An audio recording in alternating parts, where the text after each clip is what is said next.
کربلا کی بہادر عورتیں جن کی وفا پر آسمان بھی رو پڑا۔ بسم اللہ الرحمن الرحیم۔ محترم ناظرین، السلام علیکم ورحمۃ اللہ وبرکاتہ۔ 10 محرم الحرام 61 ہجری کی تاریخ وہ تاریخ ہے جو رحمت کی زمین پر صبر، قربانی اور اسلامی حق کی عظمت کی نئی تاریخ لکھ دی۔ کربلا کا وہ دل کو جھکجھور دینے والا منظر جب فرزند رسول امام حسین علیہ السلام نے اپنے اہل بیت اور وفادار اصحاب کے ساتھ بے مثال قربانیوں کی ایک ایسی روشن مثال قائم کی جو قیامت تک رہنما رہے گی۔ جہاں اس مردانہ تحریک میں بہادر مردوں نے شجاعت کے جھنڈے گاڑے، وہیں خواتین نے بھی اپنے حصے کی روشنی پیش کی۔ کربلا کی اس عظیم تحریک میں ایسے نام شامل ہیں جس پر صرف تاریخ کو ہی نہیں بلکہ ہر حق پرست کو فخر ہونا چاہیے۔ سب سے پہلی خاص ذکر ہے جناب زہیر بن قین بزری کی اہلیہ کا۔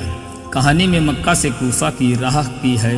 زہیر کربلا کے راستے میں امام حسین علیہ السلام سے بچنا چاہ رہے تھے، لیکن ایک پڑاؤ پر اتفاق سے امام نے انہیں بلایا۔ پہلے وہ جھجکتے رہے، پھر ان کی بیوی دلہم بنت عامر نے کہا، فرزند رسول نے بلایا ہے، آؤ، منع نہ کرو، یہ موقع بار بار نہیں آتا۔ ان کی یہی ایک بات نے زہیر کی تقدیر بدل دی۔ جب لوٹے تو چہرے پر نور اور دل میں یقین تھا۔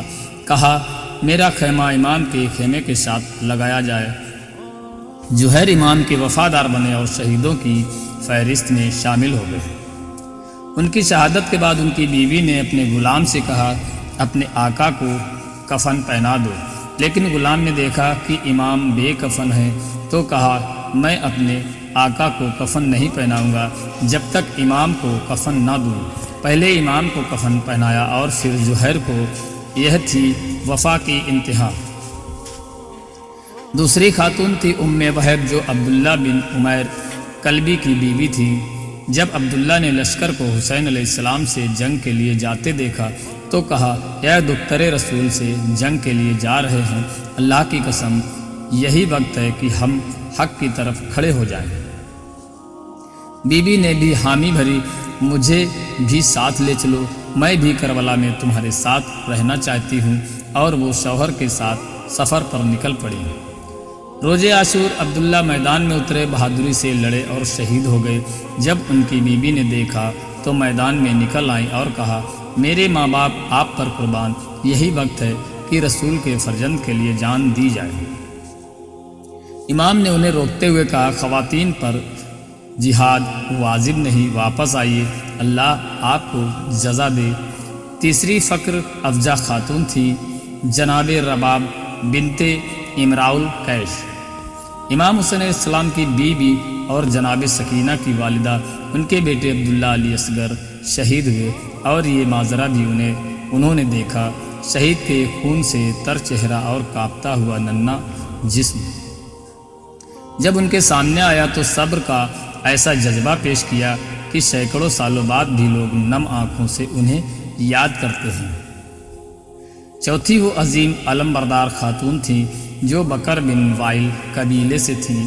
جب انہوں نے دیکھا کہ دشمن اہل بیت کے خیمے لوٹ رہا ہے تو چیخ کر کہا، اے بکر بن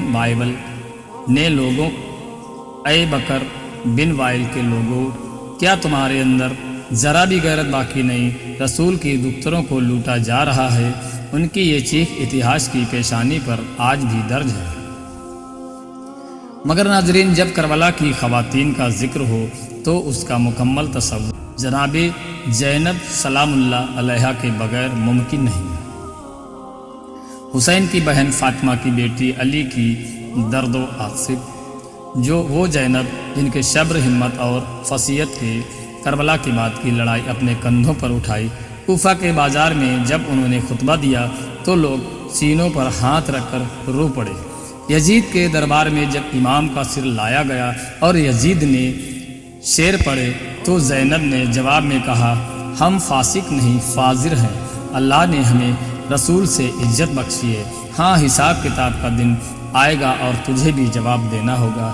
اگر امام حسین علیہ السلام نے اس اسلام کو خون سے زندہ کیا تو جناب زینب سلام اللہ علیہ نے اس حق کو لفظوں سے امر کر دیا۔